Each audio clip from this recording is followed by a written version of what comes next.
Welcome, beloved viewers, to Animal World, our co-inhabitants. On today's program, we again speak with accomplished vegan, veterinarian, and animal rights advocate, Dr. Armaiti May, from Los Angeles, USA.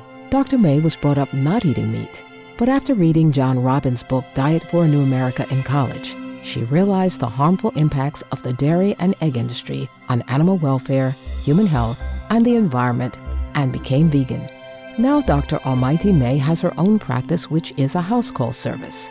She is a member of several veterinary medical associations, including the Association of Veterinarians for Animal Rights, the American Animal Hospital Association, and the American Holistic Veterinary Medical Association. She also serves on the board of directors for the United Animal Nations, a national animal advocacy organization. As well as caring for and healing her animal patients, Dr. Armaiti May is involved in various other activities, encouraging compassion towards animals. I am very much involved in promoting veganism through outreach efforts. I order boxes of brochures from Vegan Outreach that talk about the way animals are treated in factory farms and slaughterhouses. Periodically, I help with an outreach on the 3rd Street Promenade in Santa Monica, where we hand out leaflets. We show videos, Earthlings and Meet Your Meat, because we really want to raise awareness about the plight of these animals and encourage people to adopt a compassionate, healthy, plant-based lifestyle. What do you think about people differentiating between pets, animals kept as pets, and animals raised for food? There seems to be a big difference the way people think about them. Well, I think people have a divided mind. It's easy to shut out something that is not confronting them on a daily basis. And a lot of people, I think, have a tendency to just assume that the animals probably don't suffer that much, and they don't want to really think about it because then it would spoil their meal. Of course, the reality is they do suffer a lot, and unless people are given the information, they will go on thinking that. One of the things that I think is really great is there is a farmed animal sanctuary just about 45 minutes outside LA called Animal Acres. And people can go there and they can see these farmed animals, pigs, goats, hens, cows, up close and personal. They can pet them and talk to them and feed them apples. And it's such an amazing experience to actually have that one-on-one connection with an animal. And I think after having that type of experience, they would be hard-pressed to sit down and eat bacon and eggs, knowing what those animals are like in person. Dr. May is also a graduate of the Chi Institute of Chinese Medicine and practices acupuncture to help her patients with various ailments. How does that work? Well, it's based on using the meridians that flow all throughout the body. They're acupuncture points that stimulate certain meridians and help with energy flow, reducing pain. It's really good for treating arthritis and disc problems in dogs especially. Next, let's join Dr. May on a house call to see Taffy the Labrador, an elderly dog undergoing acupuncture treatment, and her human companion. Hey, sweetie.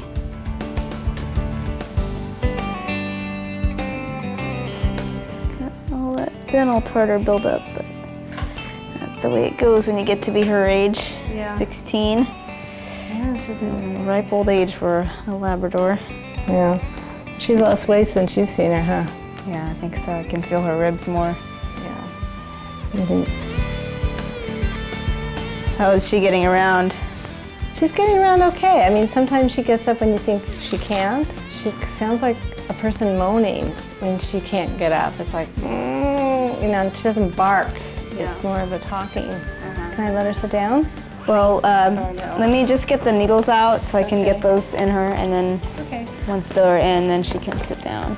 This end a little bit towards me a little bit.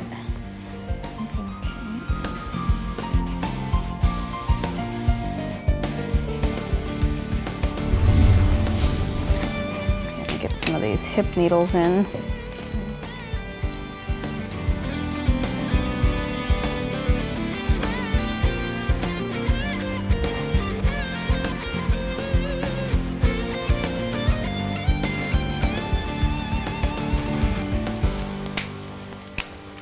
But she surprises me. We put her now in the backyard and she walks around and she lays down, she gets up, she lays down. Yeah?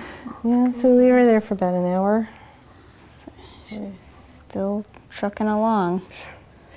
I know. We've known you, for how long? About a year? Yeah, I think so. So she's been having acupuncture for a few years before that. But it's the weight. I think she needs to have a little bit more weight. That'll give her more energy. Mm-hmm. Although it's also putting less pressure on her joints, so it's a little bit of a combination of things going on. She keeps moving. Oh, it's all right. I can get the needles on this side now. Okay.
Yeah, you got a good spot when she twitches, huh? Yeah, the chi response, what they call it. The arrival of the chi. We will see more of Dr. May's visit with the lovely Taffy after these brief messages. Please stay tuned to Supreme Master Television.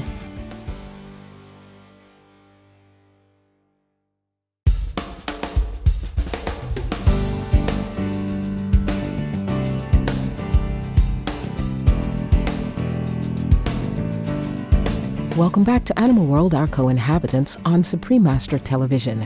Before we rejoin Dr. May and her acupuncture consultation with Taffy the Labrador, Dr. May provides some advice about our cat friends and the practice of declawing.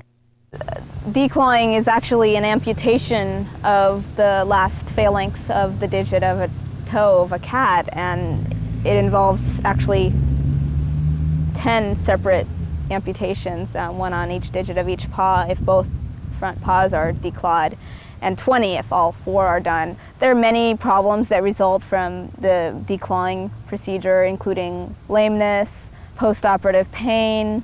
Currently there's an ordinance in Santa Monica to ban declawing, which I've been involved in promoting and trying to get the word out to get that passed. So I think it's really important that we inform people about what this procedure actually entails. And there are so many humane alternatives to declawing. First of all, someone can teach a cat to use a scratching post and not scratch the furniture. Secondly, nail trimming can be done. It's quick and easy, can be done on a monthly basis or so, just trimming the tips of the nails or claws.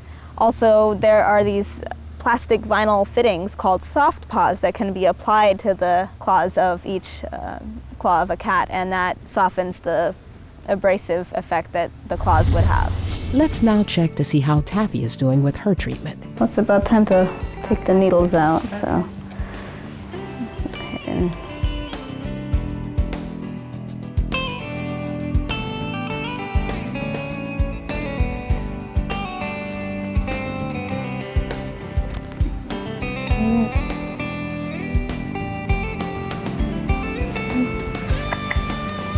Tappers.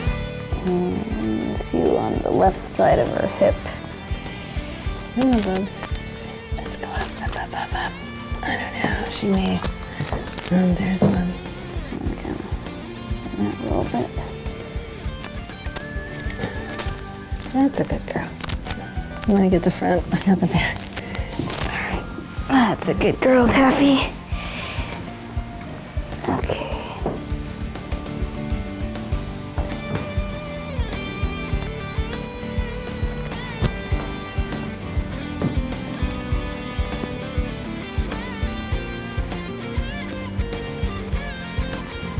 Okay, I think we got him. Okay. What do you think, Taffy? How long has Taffy been receiving acupuncture now with Me about a year, and before I started acupuncture on her. 4 or 5 years before that. So she was a mere 10 or 11 years old. And now she's 16 and 3/4. 3/4. That is impressive. Yeah, for a Labrador Retriever. It's amazing. It makes her feel better, and I think I got acupuncture because I thought it did really wonders for my dog, to be honest. Yeah, well, it's helping her keep going along with her will to live, you know. Yeah. It helps move the chi, distribute energy throughout the meridians in the body. Yeah. Well, like when you do it, I can tell you've got the points because she twitches. You get a little ditchy response. Or sometimes you come here and she's wanted to like break free and walk around. Yeah. Afterward, she gets a little burst of energy. Yeah. But now for a change, she wanted to lay down, so that's good. Sometimes they relax after the acupuncture treatment and then just kind of sleep for a while, and then the next day they have more energy. It depends. Yeah. Well, in addition to that, in the winters, I put like a heating pad kind of thing that I bought underneath her bed. So. Well, I'm really pleased with what you've done with the rugs here. It's really accommodating her. It works. It works for her because it helps her with the traction. Otherwise, she'd be slipping and falling. I think she's an extraordinary dog. She is, definitely. Taffy's caregiver next talks with Dr. May about other possible ways to improve Taffy's health. Here's another question. Do you believe that a dog this age could benefit from another dog in the house? For companionship, she may enjoy companionship with another dog. If the dog's a young puppy, the dog could present too much of, stimulation and excitement, which can be a little annoying for an older dog, but a middle-aged or older dog would probably be fine. She may have some added oomph to her activity level from that. I'm a big believer in increasing the quality of life for my pets, and what can we do? Just do what we can do, right? Yeah, well, you're an inspiration for others, so thanks for your dedication. It's my pleasure. I mean, she's given us so much pleasure. She's been around for my son's graduating high school and college and getting married, and now I'm expecting grandchildren. We wish Taffy the very best of health in the future. Our deep gratitude goes to Dr. May once again for sharing her knowledge about caring for our animal companions and showing us that acupuncture for our animal friends can provide much-needed relief from aches and pains. Finally, may her benevolent efforts to inform people of the virtues of the vegan diet enjoy continued success. For more information on Dr. May, please visit www.veganvet.net. Esteemed viewers, thank you for joining us today on Animal World, Our Co-Inhabitants. Now, enlightening entertainment is next, following noteworthy news. May all animals be respected and cherished. For more details, please visit www.suprememastertv.com/AW.